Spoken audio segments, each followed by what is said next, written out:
Houston Independent School District voters rejected the $4.4 billion bond proposal. That proposal was the first for Houston ISD since 2012. Yeah, supporters tell KPRC the bond was necessary to improve school campuses across the district, but voters again ultimately said no. Superintendent Mike Miles joins us in our studio right now to talk about this. Thanks so much for joining us this morning. Thanks for having me on.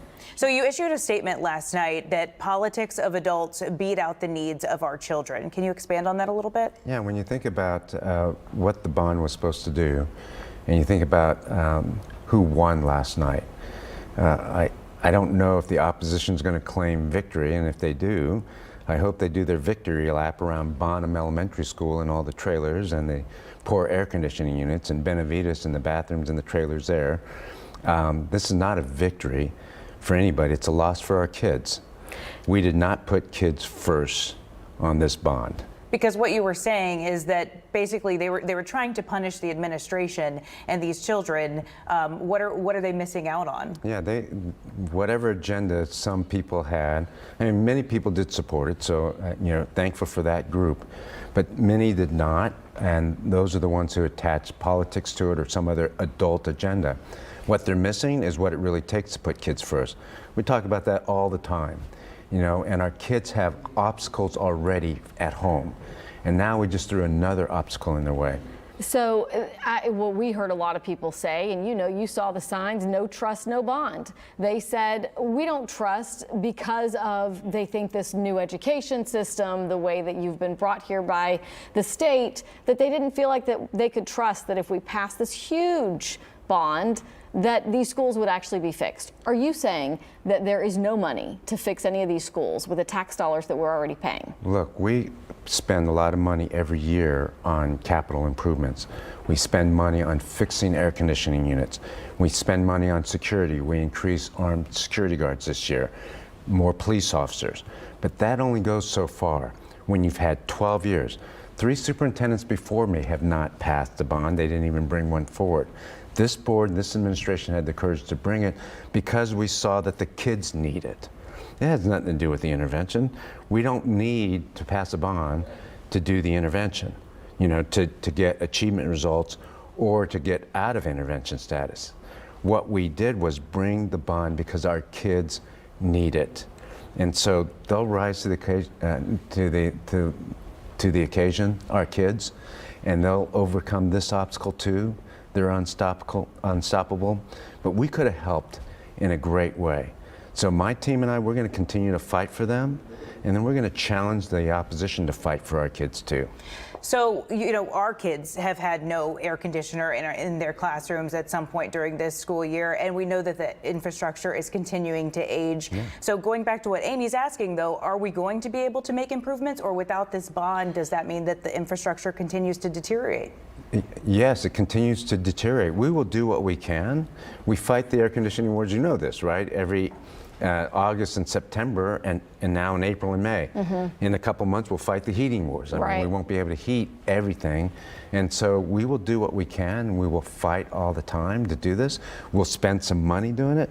We don't have enough money to get rid of the trailers. We don't have enough money to fix all the heating and cooling systems that have been neglected for a dozen years. Are the campuses safe?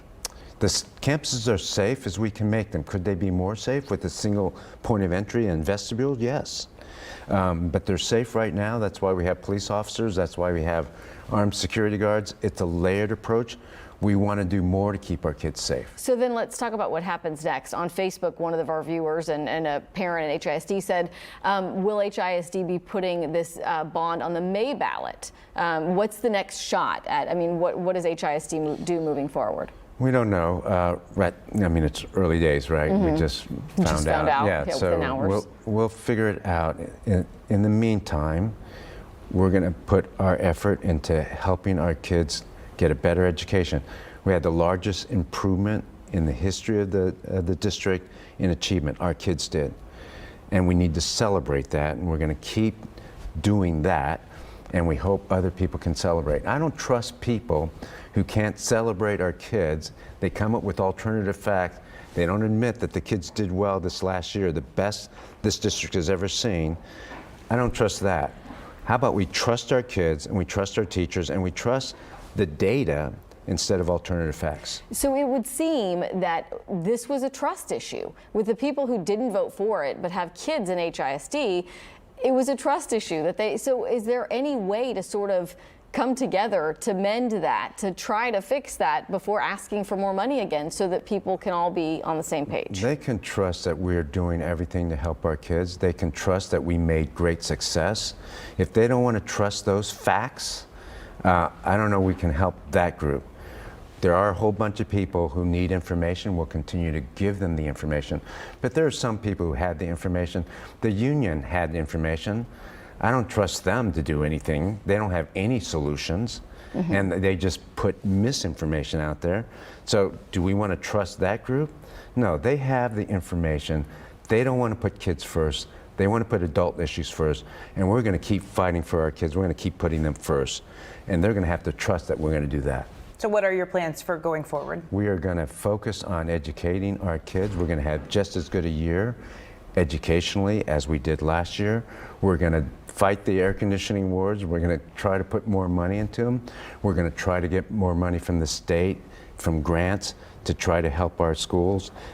In the end of the day, at some point, the majority of the people will see that kids really do need to come first, and they'll pass the bond. Mr. Miles, I'm sorry, I had one question. In the campaign ad, the bond ad, we had the gentleman walking outside of a school explaining all of the things that could be fixed if the bond was passed. And one of the things that he mentioned that I know I heard some parents question was unsafe levels of lead in our kids' schools. Is that actually true? I mean, are there unsafe levels of lead? Because I would think that that would be a federal mandate that would not be allowed. So we are doing everything we can. We have to put filters in, and there's some pipes that we can't remove at this point, and we shut the water off.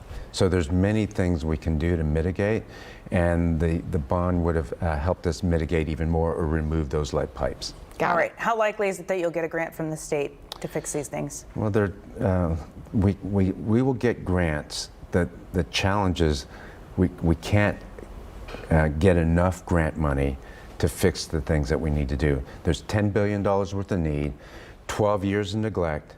We haven't had an elementary and middle school bond since 2007. That preceded me, long before. So this is not a new issue.